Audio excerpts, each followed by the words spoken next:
You're talking to somebody and it's almost like you have this light bulb moment, like something switches on and you're like, you're almost like you're seeing something for the first time. So I'm on the phone with DeCoy and I'm like, oh my gosh, this is why I feel uncomfortable about the booklet.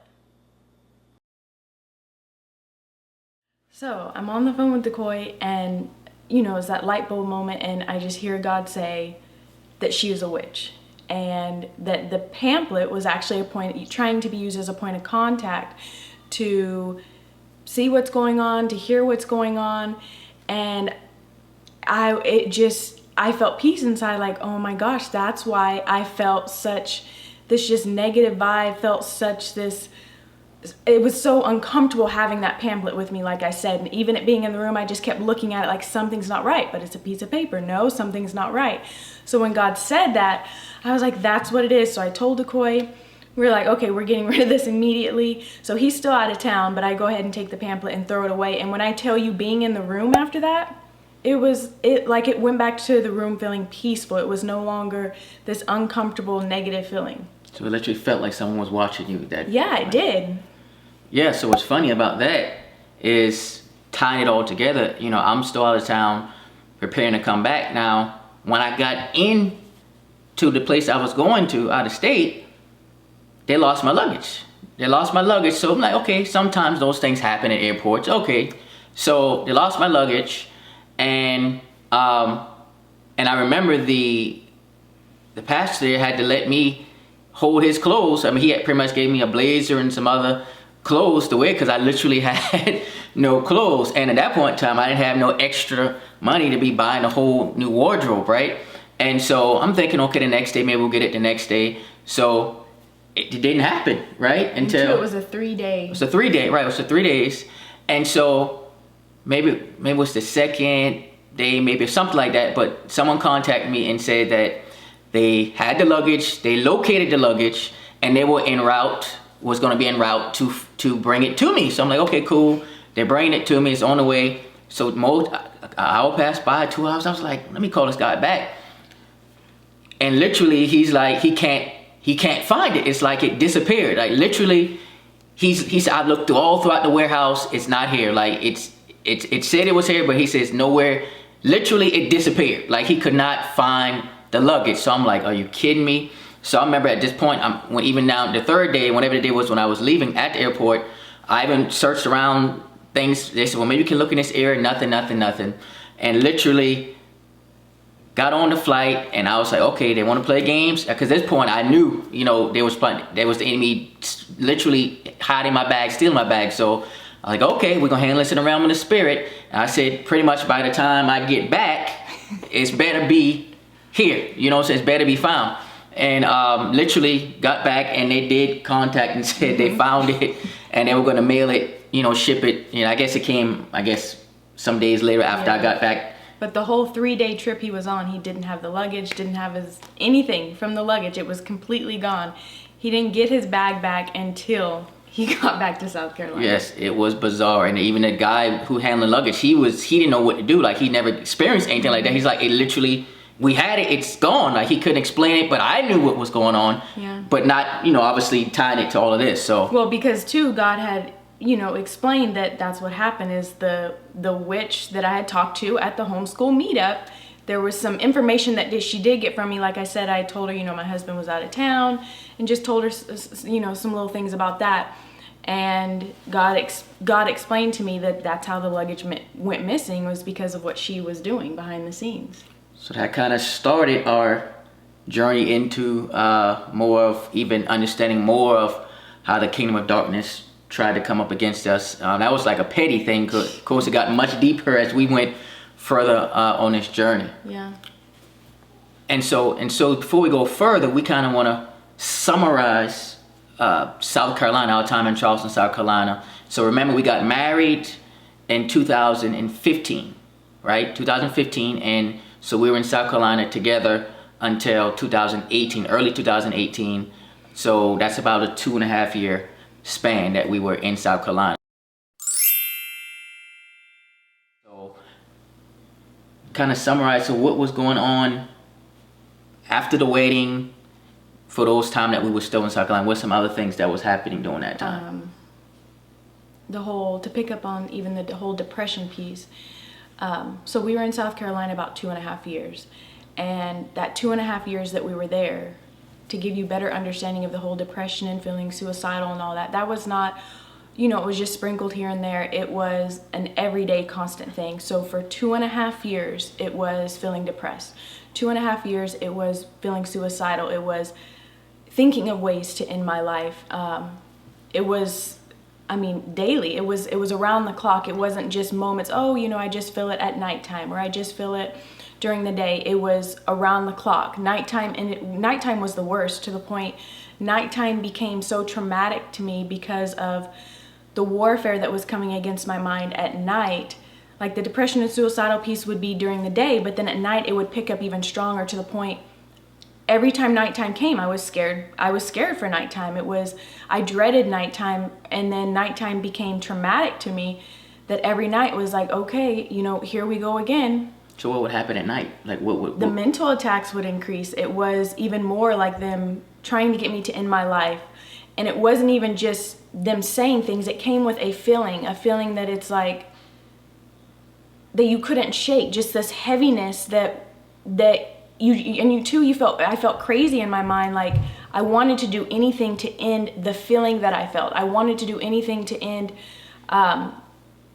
the emotions and everything that was going on. It was also crying just about every day. I would say just about every day for the 2.5 years I cried.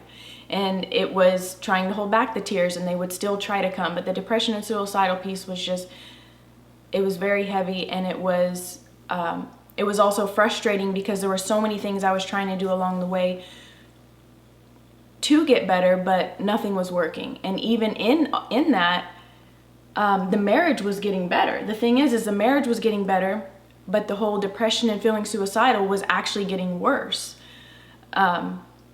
Yeah, so even when you talk about the crying, a lot of times I didn't even see it because you would... Oh no, I definitely hid it because at the same time I didn't understand what was going on. What I was going through, I didn't understand. I didn't know how to put into words.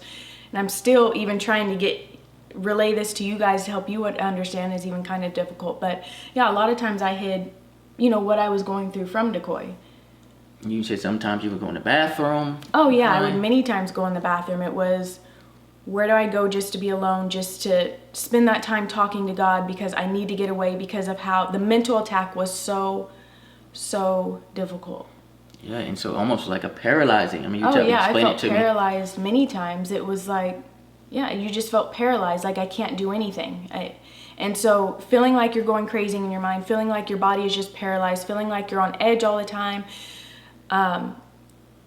feeling you wanted to do anything to escape it. And for me, they would, come at me with end your life. So that's what I thought about doing often, and trying to plan ways of how I was going to do it.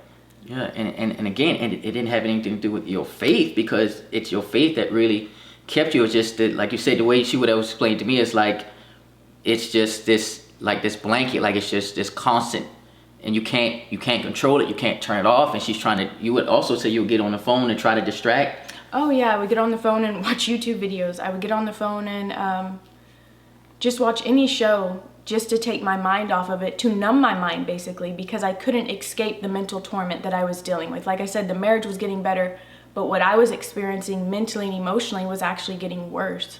And so I was trying to do anything to numb myself, and that was watching shows. Right, and that was very temporary because you were still feeling it. That was to try to get your mind to go somewhere else. Mm-hmm. But so really it was every day, and you could feel it on her, but sometimes you couldn't tell because the way you would put on. Right, like just laughing, talking, just every day it was like, okay, just push through, Donna, just push through, just, act like everything's okay, because I didn't know what else to do. I couldn't just sit there in it. I couldn't just sit there and, cry or in it all day long. I had to do something to press through. And that's what threw me off, because sometimes you seem fine, you seem okay, but internally you really weren't. No. Internally it was messing me up big time. Yeah, and I saw it more like when we had to go a certain place to do certain things, like that anxiety that kicked in, just that's when it really was louder to me. It was kind of like to the point you didn't want me to leave from next to you. Like, oh no, I you couldn't had to go. stay by me. Go somewhere. It's like, no, stay right here. Everywhere I had to go someplace. She didn't want to stay to the house. Like literally, like we went some places where she like, you sat in the car just because you didn't want to be home alone, so to speak. And some days were worse than others, but it was never, oh, it let up today. It was every single day. You called it torture. It felt like torture. Oh, it felt like torture, and it was seeking God on what do I need to do. So I was trying so many different things, thinking, okay, this is going to be the thing that works. This is going to be the thing that helps. And none of it was working. And that kind of caused it to become even worse, because it's like you got hope, like this is going to work, this is going to work. And you've seen all the results that some other people got. And then it's like, oh. Let down again. Right. That was pretty rough. And then there was that time that, well, I felt this many times, but I mentioned it to Decoy one day. We were in the car driving. We were on the highway, and I finally mentioned to him one day, I was like, there's been several times that when we've been on the highway driving, I've just wanted to open the door and jump out. That's how bad it was. You just wanted to do anything to escape the mental torment.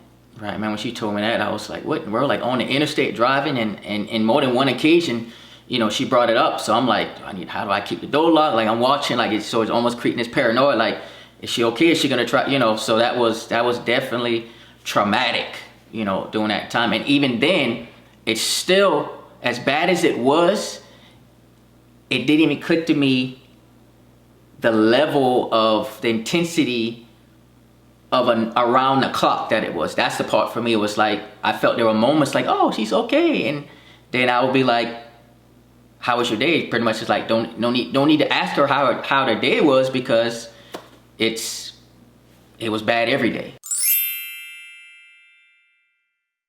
So one of the things that we did was even going on a fast was, okay, you know, go on this fast, put everything else to the side, seek God on what strategy, what it is that we need to do so that I'm finally free from the depression and, you know, suicidal thoughts and stuff. So we both decided, okay, we'll go on this 10-day fast. And then even London came and just out of the blue and was like, God said, you guys need to go on a 10-day fast. Right. Yeah. He literally came to us and said what God was saying. Like, he didn't know what was going on. But God clearly spoke to him about us going on a 10-day fast, which was what we were already talking about. And then this 10-day fast was a dry fast, a straight. So let me clarify what type of fast this was. This was we not eat nothing, we not drinking nothing, 10 days, nothing. I mean, the first couple days were kind of rough, but then it was like once we got to day 3, it wasn't so bad. So on day 5, I decided to at least start drinking water again. By day 5, your boy was weak. Like, remember, walking up the stairs, I'm leaning on the wall, like my whole body was weak. Like we couldn't do much of anything.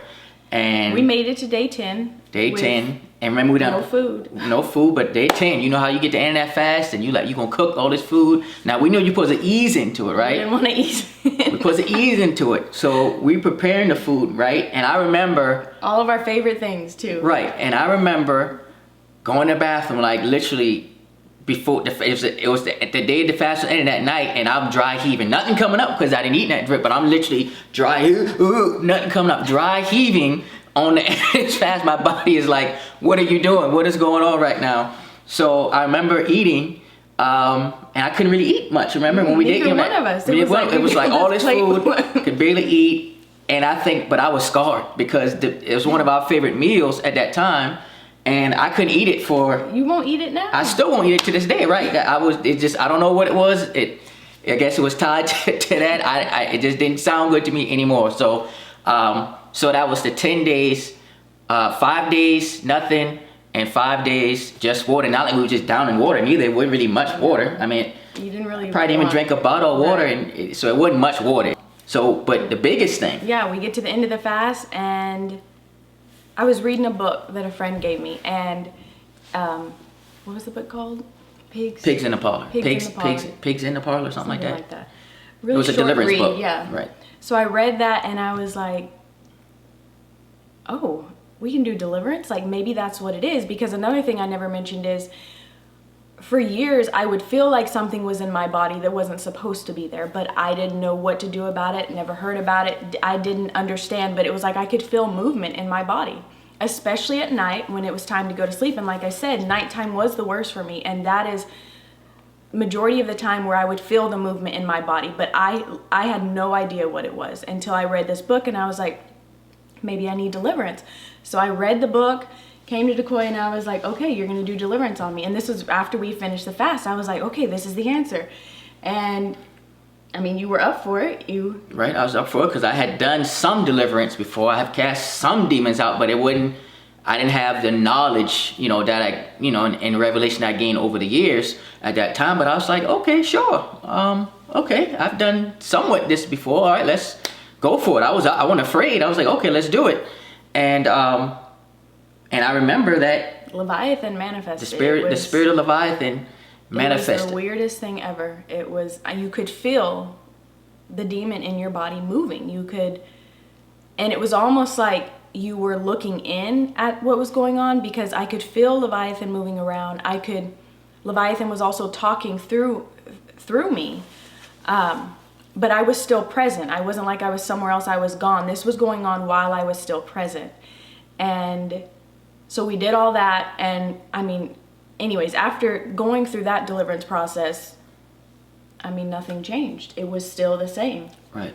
But that catapulted us into doing more deliverance ministry, so that we see that it was a step into something else, that wasn't my answer, but it was going that route was an answer for other people, because it thrusted us into doing deliverance. Like, we had many deliverance sessions with people, and they were set free from bondage and different things and all of that. But to think about this now, we're doing deliverance together.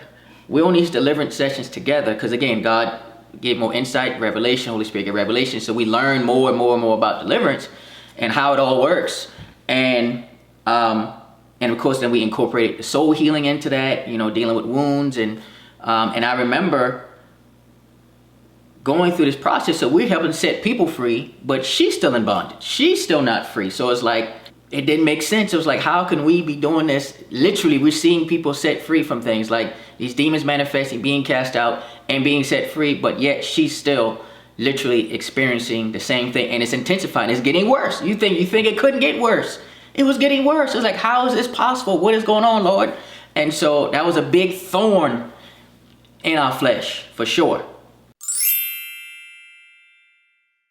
So now we're, doing deliverance on, several different people, and God is also developing this gift in me, which it started developing even before we got married. But then these 2.5 years we're in South Carolina, it's just increasing, and he's opening my eyes to things. So I'm starting to see witches everywhere. And we go to Walmart, and I'm like, Decoy, this is a witch, this is a witch, this is a witch. To the point God is showing me so many witches. I'm like, why does it feel like there's more witches than there are just regular people out? He was showing me witches, warlocks, sorcerers, and it was only something you could catch in the spirit. It wasn't something you could just look at somebody and say, oh, they seem off, they look off, maybe they're a witch. It wasn't that. I would just be going about my day, and Holy Spirit would say, that's a witch. Are you serious right now? That's a witch. It was everywhere, just like at our son London's basketball game.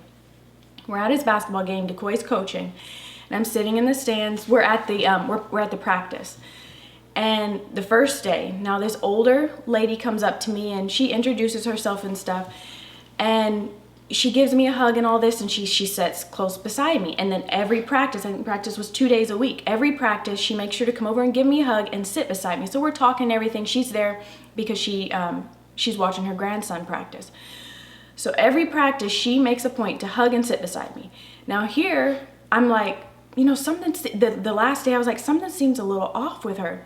We go home, and it's the day before the next practice, and God shows me in a vision, she's a witch. And I was like, are you kidding me? Another one. So tell Decoy about it. That's it. We get to practice the next day. She won't sit by me. She won't look at me. She doesn't give me a hug, anything. And mind you, I act no different. I don't, nothing. I'm acting the same way, but for whatever reason, she won't give me a hug and she won't sit by me. Instead, she sits up above me and she won't look at me, anything. We keep going on. Every practice is the same way, every game. She literally, it was like she just cut me off. Now, what I started noticing is every time God would point out a witch to me, they knew. Once they knew that they were found out, they would act different. And that's the same thing that happened there. And another situation that happened right before we got married in October, I woke up. Now, you know, we had already gotten married in September, and so now we're living together. And before the October wedding, I wake up and I just see a coven of witches just surrounding the bed. They're just standing up around the bed, just looking at me. I woke up, like it wasn't even a dream. I woke up and here they are just surrounding the bed before the October wedding. Yeah, and that was, as she began to, of course, tell us stuff to me. Of course, I knew witches, warlocks exist around, but her gifting and way it was coming out, I was like, wait a minute, like, I knew they were around, but mentally you're thinking they look a certain way, they act a certain way. These were people who, grandmas, moms, nice people, active. I mean, you would never see it on these people. Yeah, they didn't look like it from the outside. It was literally the gift developing on the inside of me. And God's like, okay, I'm going to open your eyes to this now. Well, there was no warning, but if it was no warning. He just opened my eyes, and I was just pointing them out everywhere.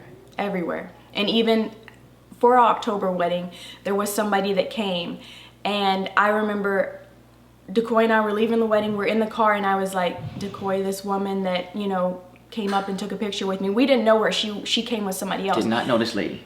I told him, I was like, she's a witch. And I remember too, she gave us a gift. So again, that whole monitoring spirit thing. So we made sure on the way to the hotel, we took that gift. Found a dumpster. Yes, we chunked that thing so at the quick. gas station. It was a dumpster, I think, a gas station. And like, because remember, I was like, wait, it was something off about her. Now I felt like, okay, I got a little discernment for the witches now. I said, what's something off about her? I didn't know what it was.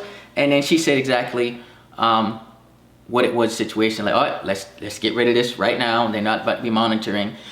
And two, we would visit other churches and stuff around the area in Charleston. And again, I'm not asking for the gift. Another thing to let you know, I wasn't seeking the witches out, the warlocks, the sorcerers, nothing. You almost trying not to see it. I was. Sometimes it was to the point, there was so much that I said, God, please shut this down. Please give me a break today. I don't want to see this. At the same time, to give you another backdrop, I'm experiencing God developing this new gift and seeing these things. At the same time, I'm feeling depressed. At the same time, I'm feeling suicidal. I'm experiencing this crazy mental torment, and he's showing me these things. I'm like, can we focus instead on removing this instead of you showing me who these people are? But we're going around to all these different churches, and I'm not looking for anything, and I'm showing Decoy, the pianist is a witch. This pastor is a witch. This one's a warlock. It was just almost like they're highlighted to me in the spirit. It's just, that's the best way to describe it. They're just highlighted to me. Right, and some people, and it's, that's what we always say. It's like we live in a different world, a different realm, because 100%. Because some would think, oh, they're a pastor, they can't be this. Well, Satan, Scripture says he posed as an angel of light. So yes, they're gonna come in a pulpit. They're gonna be on the prayer team. They're gonna be on the choir. Like they're trying to infiltrate the church. So they're not gonna be just on the outside. They're trying to get on the inside. So they have to put on. They have to play a game. Now, of course, reflecting on it now as we continue to grow over time, we see how, of course, there's ranks of witches and warlocks. They're not all the same rank. So he kind of started us off with some lower ranking witches at that point in time. So because again, he was thrusting us into this world, into this calling on our life, essentially, that we knew nothing about like that. But it's like little by little, yeah. Training in real time. So it was definitely interesting, to say the least. It definitely felt like living in two different realms. It's like, okay, we got to come down and be in the natural, but at the same time, it feels like he's showing us so much in the spirit, but that it was almost conflicting, almost difficult to live down here because you're being shown so much in the spirit, and there's not many people you can talk to about, because if you do, they're gonna think you're crazy. Yeah, you're crazy. What? That's not sister so and so. She's that's not a witch. So you can't tell people these things. And two, they're gonna think that you opened yourself up to something. Well, you're experiencing depression and suicide to this degree, or you need deliverance, or you're seeing these witches and stuff because you opened yourself up to something. No. That was not the case. Right. And like I say, the biggest thing was we were helping set people free through the power of God. And you would see them being set free. Oh, they would yes. also contact us back and talk about how their life has changed. Just talked about all these great things after the fact. Yeah, yeah. So all this is happening, you know, our gifts are being developed. You know, he's thrust us deeper into our call together as one. But think about still during this time, we still weren't in this great place financially, right? Like I always joke about it. We were in full-time ministry with part-time pay, right? And so we still, and keep in mind, God still was very clear about, you know, you're not gonna just go do what you want. It's like, okay, you can't get a job. You're not gonna get a job until ABC. So we open it up for me to get this part-time ministry job, helping men and fathers. So I did that for about almost a year. A year and some change. So that was part-time. It was part-time, so it was part-time pay. So it helped a little bit with groceries, and you know we was able to, like, you know, and some bills a little bit, right? But what was it like when we would go to the grocery store?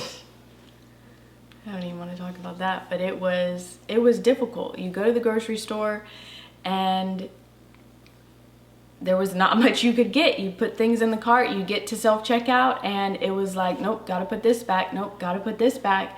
Every time you went to the grocery store, you dreaded going to the grocery store because you couldn't get much. It's mainly, okay, we gotta get this for London, make sure he has what he needs, and then we come up after that and figure it out from there.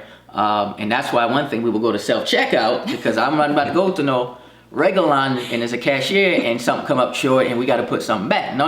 We're going to go self-checkout. And many times I remember you be there and I'll be like, no, we can't get, you like, can we get this? No, put that back. And so she would be the one to start scanning. Then eventually you would be the one scanning, right? And be like, okay, beep, beep. Oh, okay, okay, we got to put this back. So that happens so many times. There also was some times where I was like, look, I'm tired of even having to deal with this. You check out, I'm going to sit in the car. Yep. So many times you're like, I don't even want to, because that was just adding more onto you as well, because it's like you were very limited on what you could get. When I say very limited, I mean very limited. Now, it was a blessing during that time that, you know, still being with my parents, you know, that helped some with food and things. I mean, because obviously, and a roof over our head, but still being in the situation still wasn't the greatest feeling. But though we understood then too, God made it clear to us that why he had us to be there was because we were on assignment. Like he literally was like, no, I'm having y'all live here for a reason. There's some things that I'm doing through y'all being here, etc. as a whole. So that I mean, it helped a little bit. I mean, it definitely helped. It helped you not feel like, man, you just a burden and you just want to just not be in your own place. Hi, I'm a man, I'm married, wife, we have a child. What am I going to do here? Like, how am I going to provide better? And even with the part-time job, like I said, that wasn't it was part-time. 2015, I was talking to God, you know, about where were we going to settle? Like, was Charleston, South Carolina going to be it, or was he going to have us go somewhere else? So before we even get married, before the October wedding, I remember we were riding in the car and I just heard God very clearly say, you guys are going to move to Atlanta, but it'll be a while. But I remember very clearly, I had lived in Atlanta prior. When I was about 18, it was just a short time. DeCoy had already lived in Atlanta for 8 years. Right, about 8 years. And him and I had discussed it many times, and he said there was no way he was moving back to Atlanta. So when God told me before our October wedding, you're gonna be transitioning to Atlanta, but it'll be a little while, I was thinking to myself, well, I'm not going to tell DeCoy because he already told me he's not moving. And again, you remember during this time, our marriage we're not doing well. So there was no way I was going to mention something to him like that. So I told God, okay, you'll tell him on your time. I'm not going to say anything. So here it is, a year and a half, 2 years past. Right. And DeCoy came to me one day and he said, in prayer I got that we're to move to Atlanta. And then that's when I could finally reveal to him, a year and a half, 2 years prior, God had given that to me. And so we sought God on when the date and everything was going to be. Yep, and then he gave us the exact location as far as the city we were going to be moving to. The thing is God will give you, I would always tell DeCoy, God is a detailed God. When he had Moses build the ark, what happened? It was very detailed. He didn't just tell Moses, go build an ark. He was detailed on everything. He wanted the wood to be this size. He wanted there to be this many animals. Like, everything was literally detailed. So that's how I've always approached my relationship with God. I remember reading in the Bible, I'm like, well, if he's that way, he'll be detailed with me. So I asked everything in detail. So we asked together, you know, where do you want us to move? What location in Atlanta? Also, what is the date? What is the date we're going to move on? So he even gave that March. It was March. Yes. March 17, 2018. And the reason that, you know, like I said, she got me on the whole dates thing, God being very specific, because that's how I was like, okay, he can give a date. And so, of course, he had done it before, but now I was starting to get more dates because of how Donna was like, no, God's very detailed. Like, you can get the date. And so he told us the place and the date, March 17th, 2018. Still remember it to this day. And so remember, we had a meeting with someone before we left. Here we are a couple days before I moved to Georgia, and a friend invited us over to have dinner. So we go to her house to have dinner. It was a great time, great dinner, great conversation. And when we were sitting at her table having dinner, there was something she said to us about our move. Do you remember? About being in God's heart. Now remember, we had already got insight and revelation. God was saying that we were literally in his heart, and he was personally escorting us to Georgia. Like, the heavenly host was to escort. Like, we had this full escort into Georgia. Now we're thinking, oh, so sweet, so great, love how God loves us, not understanding why it was necessary to have this type of escort coming into Georgia. Yeah, we were just excited about it. I mean, anybody would love to hear that. Oh, you guys are in my heart. Oh, okay, so we're at that deep of a level of intimacy. We're in God's heart. That was exciting. Oh, and on your way to Georgia, you're going to have this whole entourage, this whole escort, like the president, that's what you think of. Highly guarded. Yes, all these angels, and just you're being escorted into this new territory. That was exciting. Right. And it was exciting, but we had no idea what we're about to get into. No. If you guys are enjoying our journey, make sure you like, comment, and subscribe. And be sure to hit that bell notification so you can see every time a new video is posted.